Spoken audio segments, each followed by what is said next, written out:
कर्मों का फल तो भोगना ही पड़ेगा। एक समय की बात है, एक पति पत्नी थे। वे जंगल के रास्ते अपने घर जा रहे थे। चलते चलते उन्होंने एक पेड़ के नीचे विश्राम करने का सोचा। फिर पेड़ के नीचे पति अपनी पत्नी की गोदी में सर रखकर सो गया। तभी वहाँ एक योद्धा आया। उस योद्धा ने भी पेड़ के नीचे विश्राम करने की सोची और उसी पेड़ के नीचे बैठ गया। तभी पत्नी बोली योद्धा से, क्या तुम मुझे अपनी तलवार दिखा सकते हो? मैंने अपने जीवन में कभी तलवार को हाथ में नहीं लिया।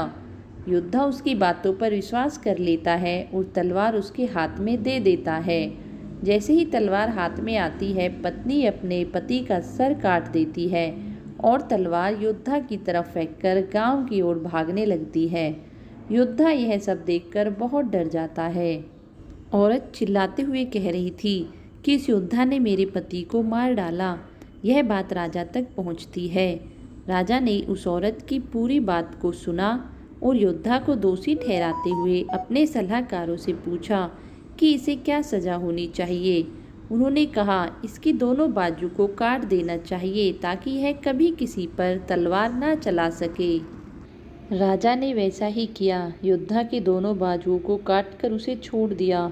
अब योद्धा पीड़ा और अपमान को सहन नहीं कर पा रहा था और उसने आत्महत्या करने की सोची।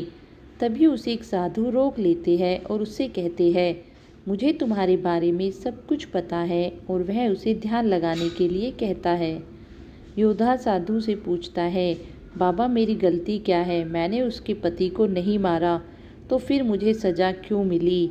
अब साधु उसके पूर्व जन्म की कहानी सुनाता है। पूर्व जन्म में यह औरत एक गाय थी। इसका पति एक कसाई था और तुम एक पहलवान थे। एक बार यह गाय कसाई से अपनी जान बचाकर भाग निकली। कसाई ने शोर मचाया, कोई पकड़ो इस गाय को। किसी ने भी उसे नहीं पकड़ा क्योंकि सबको पता था कि यह कसाई गाय को मार देगा। परंतु फिर भी तुम अपनी बाजू का प्रदर्शन करने के लिए सामने आए और गाय को सींग को पकड़कर उसे कसाई के हवाले कर दिया। फिर कसाई ने उस गाय को मार दिया। इस जन्म में यह गाय उस कसाई के पत्नी के रूप में है जिसने उसे मारा था, और तुमने अपनी बाजुओं से उसे पकड़ा था, इसलिए उसने तुम्हारी बाजुओं को कटवा दिया। तुमने अपने पिछले जन्म के कर्मों की सज़ा इस जन्म में भोगी है। इसलिए कहते हैं, कर्मों का फल तो भोगना ही पड़ता है, इस जन्म में नहीं तो अगले जन्म में। इसलिए दोस्तों, हमें अपने जीवन में हमेशा अच्छे कर्म करते रहना चाहिए। जिसकी जैसी सोच वैसे उसके कर्म, जैसे जिसके कर्म वैसे उसके फल।